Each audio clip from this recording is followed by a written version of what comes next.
Excited to have right now joining us a fellow Seagull, Jason Bishop. Yes, sir. Yeah. Dan Quinn, head coach of your Washington Commanders.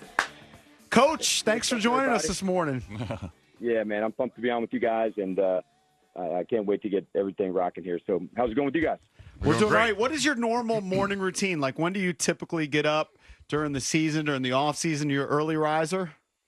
Yeah, I'm an early riser. Sometimes you can get in, get a quick workout, and then just get rocking on stuff early. So, yeah, I use those hours in the morning before, the team arrives to get a jump start, get clear-headed on what you got to get done. So here at the Combine, in the mornings are some of the interviews and that type of thing, and then breaks during the day, visit with different people, and then, as the week gets on, then workouts and stuff as the week goes. So a little bit different routine here in Indianapolis, too. So, Coach, getting to know you a little bit, what is in your earbuds when you're doing either your workout there at the Combine, or I've seen videos of you doing the pregame ritual of running and or walking the stadium steps? What's on Coach Quinn's playlist? Give us a sampling.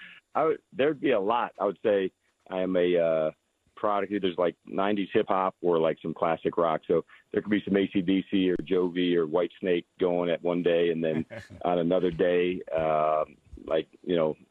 old school hip hop from my era. So Dougie Fresh. Yeah, that's our era. I mean, we're the same age, so I feel that. Yeah, we have a little side wager going here, Coach. So you were a star at Salisbury. Jason was a young broad. Hold on. Let's not get twisted early on. All right. Oh, you were a stud, no doubt. But here's the question. So you were kind of a stud there at Salisbury. Jason was a young broadcasting prodigy. He didn't even know it. Yeah, I was. And he said he interviewed you back in college. How many interviews did you do when you were back at Salisbury? Well, Coach, hold on. First of all, I interviewed you because we had one on-campus sports show. It was called Sports Rap, and it was the on-campus radio program that you could only listen to on the televisions in the dorm rooms. All right, so there was no antenna somewhere where you can catch it on the radio in your cars. But you and I know you remember Ben Hutchins, the quarterback, you came in a couple times and did interviews on campus with me and another co-host called Sports Rap. And that was 1993. It was a long time ago. Yeah, well, I knew they gave you big jobs early, man. That's what they do. They did. Surprising dudes, they give you big stuff to get everybody rocking. So, yes, of course. Like all the media stuff that we did, it was big back at Salisbury back in the day, so no doubt about it. Did you really – when did you start thinking about coaching? Because you went from there, and then I think you went to William and Mary first and had kind of like a typical coach, kind of worked your way up in college, then to the pros. You went back to University of Florida. But when did it click for you, hey, I think I want to do this for a living? I probably knew early on that's what I wanted to do. Coming up, I wanted to coach and teach. And so I thought coming up like through, youth football and, hockey and baseball and track and field, like there were a lot of coaches that poured into me. And so when I went to college, I majored in education. I was taking elementary ed and coach, and then get into college to say, to do this full time and still teach just in a different way was really the way that I went after it. So that's when I, got rolling and asked my parents, hey, I need one more year of scholarship, because my first year at VMI, I volunteered. I made that win. Right. So they were awesome to, we can keep putting the bill. So I did that for a year at William & Mary, and it was a really cool place to start coaching about what good could look like. The guy, he'd retired just a few years back, and Jimmy Laycock, and he was an excellent coach. So, like, my very first runway on the coaching side to saw what good looked like. And, in fact, two of the, players that were on that team ended up becoming good friends who are now NFL head coaches. That was Mike Tomlin and Sean McDermott. Wow. And so I was just a year older than Mike. So, it comes, they pick me up, come on, we're going to fraternity party. I said, okay, so this coaching gig pretty good.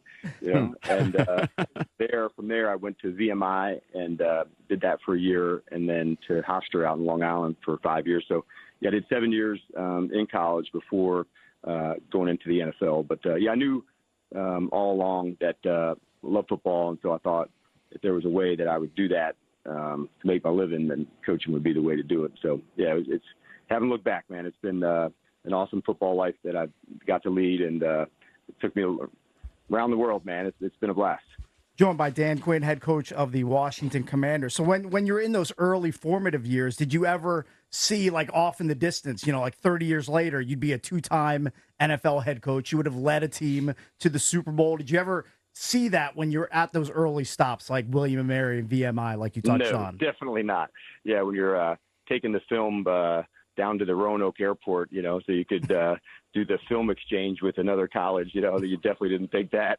So at that point, like, the coaching was honestly about the impact, and it still is to me, about that you can, have on others and the influence that is. And so that connection, from people from that team, like I said, I still keep up with Mike and Sean, not because they're NFL coaches. I probably would have anyway. There's, certain people that I still keep up with from William & Mary, and same from VMI and Hofstra. And so that's why I got into it. Like, I honestly love being part of a team and that connection with others that you get to do, like, these incredible things together.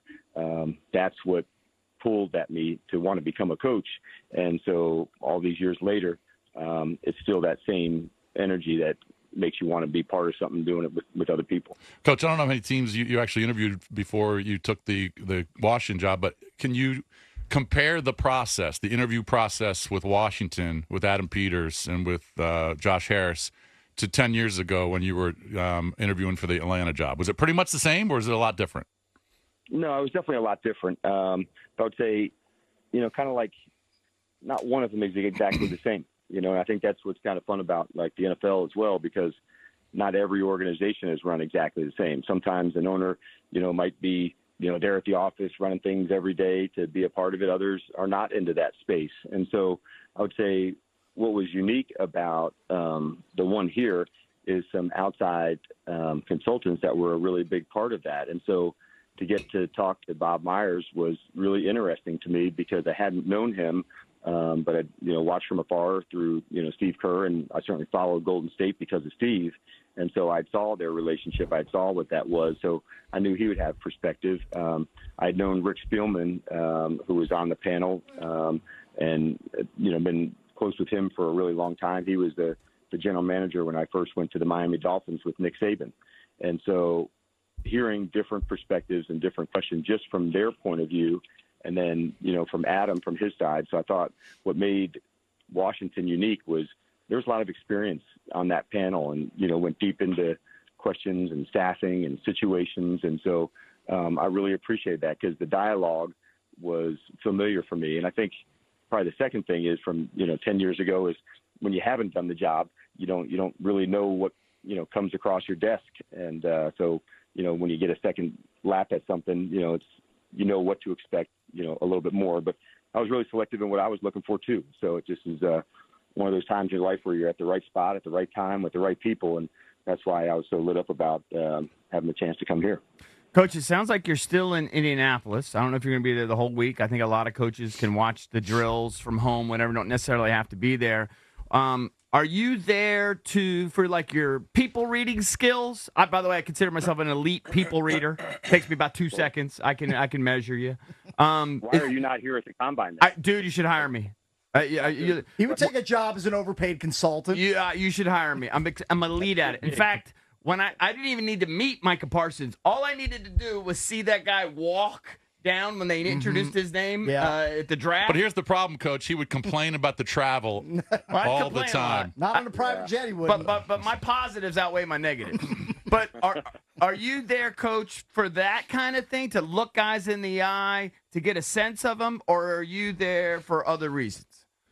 No, it's definitely the first one. Like, in my opinion, you have to get to the man before the ball player. Mm-hmm. And if you can do that, you'll have a much better chance to reach the ball player. And that's why having these interviews and, get in front of guys is important. And this is just one of those touch points. There'll be other times at pro days, and then we have visits that, we can go. There'll be other calls we can make to them. And then there's others that we can bring, to Ashburn, on 30 visits where you get 30, players and that you're allowed to have in, on a one-on-one setting. So it's a good start to it. But yeah, the most important part from the coaching side for me is getting to know these guys. And sometimes you're right. You just have a good sense, man, this guy's a good fit.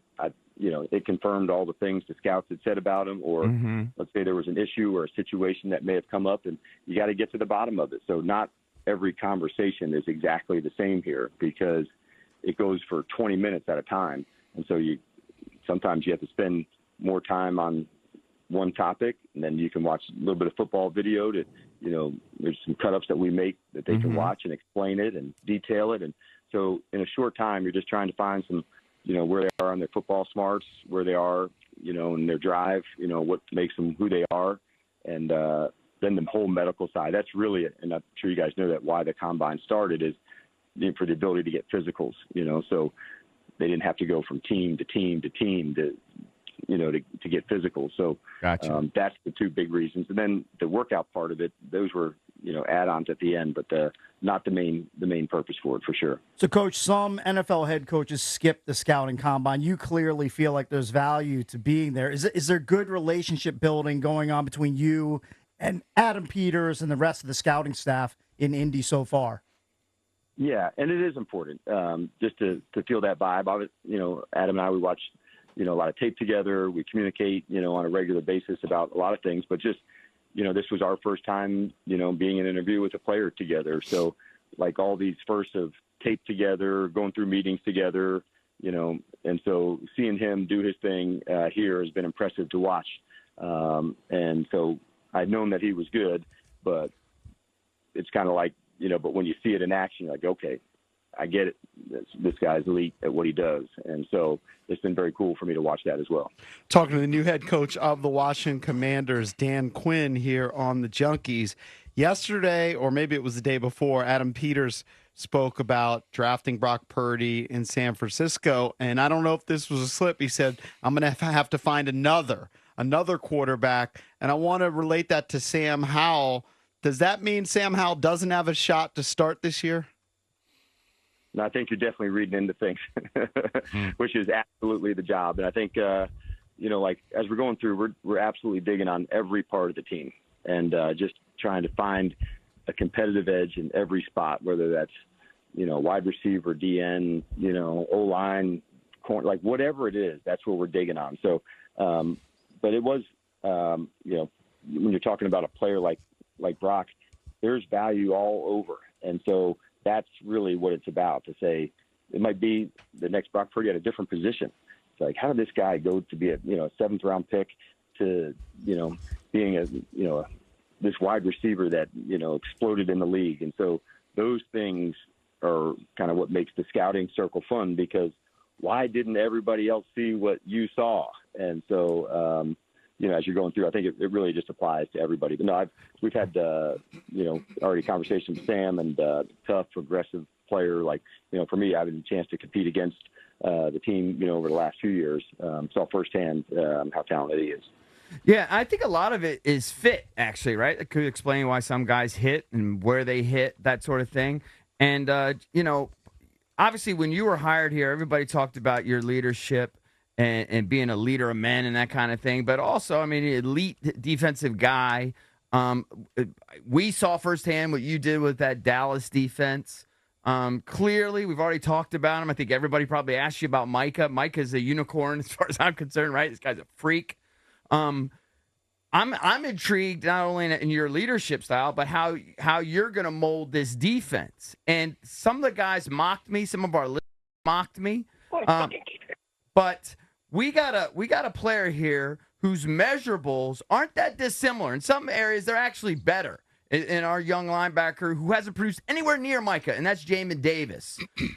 And a lot of times, like, we'll go back to that fit thing. Sometimes, do you see a way that you can get more production out of a guy like Jamin Davis, who's got measurables and an athletic skill that hasn't necessarily quite translated yet? I think that's the whole key to this, isn't it? And so when you come into a spot like this, you want to get all the tape, all the cut-ups on the players to find out what makes them unique. And so finding for a guy like Jamin to say, okay, can I see all of his blitzes and rushes, from his time here and even from Kentucky, so I can see what does that look like for him going forward. What is the burst? Can we teach him, hand usage if the burst and the acceleration is right? So you're exactly right, to find, basically what is somebody's superpower, and then how do you get to go feature it? Because it doesn't have to be one size fits all. And if there's some things that somebody can do better than anybody else, then you try to make sure you feature that player in that, whether it's whatever the skill set is. And so basketball has definitely influenced me on that. If a guy is a catch and shoot player, like you put him on the perimeter and you get options for him to go take those shots, it's no different in football. If somebody's excellent at guarding a tight end, if there's somebody who's got unique rush ability, if there's a unique blitzer, if there's a wide receiver that can really carry the ball and do things, from the backfield, if there's a running back that can split out wide to do stuff, if there's a quarterback that can use his legs to be a dual threat, like you feature that player in the things that they do great. So that's the kind of the secret sauce to me, is finding on our own team unique traits, and the same thing here in the draft to make sure that's how we do it. But when I look at the roster, from afar and just being naive, I don't see a lot because they haven't produced. But do you see kind of some gems here where you feel like you could put these guys in a different position and get more out of them? Do you see more than just like one or two guys that you think you could really get more out of that are currently on your roster? And that's the key that you want to do, to find, the players to say, okay, what if this position change happened? And so we were using the example of playing man-to-man. So that's a pretty easy one to see. What happened when the player was targeted? Mm-hmm. And so, like, when you're talking about man-to-man plays, you can literally check those plays and say, hey, this guy's really good at, guarding a running back, or he's really strong playing into the slot. And, the same thing as like a wide receiver, like I said, who, what does it happen when he, carries the ball or, runs screens? So I am looking at that, and I have found, some things into players to say, let's see if we can feature this over and over and over again. And then the other part is, like, you also have to develop it, because sometimes you'll try it and say, you know what, that's not the right thing. Let's keep going. So the offseason and training camp is some time to explore that with players, both who are here and who will be new to the roster. And not all of those changes work out, but a lot of them do. And then once we know that, hey, man, this is what we're going to ask you to do, and that's when the roles start to do and say, if you can do this one thing, better than anybody else, that's how we're going to feature you here. And it's been successful when we were able to find the guys that can do that. Talking to Commanders head coach Dan Quinn. I used to hang out at Shelley's Circle Bar with Dan Quinn back in 1992, 93. Now, that is probably an accurate fact. Yeah. You'd be playing pool in that pool hall. I wanted to ask you about the coaching staff and like the hiring process for going out and getting the staff together. And one of the knocks on Coach Rivera, was he hired a lot of guys that didn't have a lot of experience. You kind of flipped the script. You went out and got a lot of experienced guys, including guys who've been head coaches like Cliff Kingsbury and Anthony Lynn. So you went out, Ken Norton Jr., the Johnsons, a lot of experienced guys. You knew Joe Witt, obviously, from Dallas. But specifically with Kingsbury, we talked a lot about him when you guys were looking for an OC. And I thought he did a pretty good job when he was a head coach. His offense got better in Arizona, but obviously it didn't work out for him as a head coach. But can you explain maybe the similarities, if you see any, between Kingsbury and when you hired Kyle Shanahan as your OC in Atlanta? Well, I'd say the first, I can easy answer, because the first part, there is similarities about why Kyle was there, to say this was a person that could attack the entire field. So it's horizontally with wide zone run games, screens, and perimeter stuff, and then downfield shots where you could really extend and then explode on the whole field. So that's where it all started, and the similarities between those two. I think as an offensive coordinator, you better know how to attack, and that includes the run game, that includes all parts of it. So when you can do that, that's, to me, where it's the tough teams to defend. And then as far as Cliff goes, the other part that does light me up, he has, sat in the seat. He can see behind some of the corners that could be coming up. And it also, one thing that I know he's excited about is it also frees you up to absolutely go for it. So, becoming a head coach in the NFL is hard, and adding play calling to that, those are really challenging things. So I know he's absolutely lit up about just calling the plays and being in the offense and doing that, and not all the other things that go into being a head coach and merging the offense, the defense, the special teams, the messaging, all of that has to take place as the head coach. So the best version of him is absolutely right here with us right now. And so we're really fired up to get rocking with him too. Coach, do you think he'll be a booth OC or on the field guy? Or do you even talk about that yet? we haven't even hit that yet, and Okay. we have enough staff to maneuver around on the field and off, and it depends on the quarterback and the communication with that. So we've done it both in Atlanta. One year Kyle was down, one year was up, but it was better up where you could see it and visit with Matt post series compared to on the field with him. So I'll let that play out, and I may even take that into preseason some. Where does it go with Brian, who's here, who's got plenty of experience as well, and how can we best support Cliff and the quarterbacks with the group that we have. So, we'll work through that, but we haven't made any decisions on that part yet. Coach Quinn, first let me say we really appreciate all the time you're giving us. Thank I wanted you. to see if you're willing to do a quick word association with us, okay? So just first things that pop into your head when I give it. You don't have to go long on them. Terry McLaurin. Explosive. Jonathan Allen. Dominant. Sam Howell. Tough. Drake May. Athletic. Caleb Williams. DC. There you go. Good one. Jaden Daniels.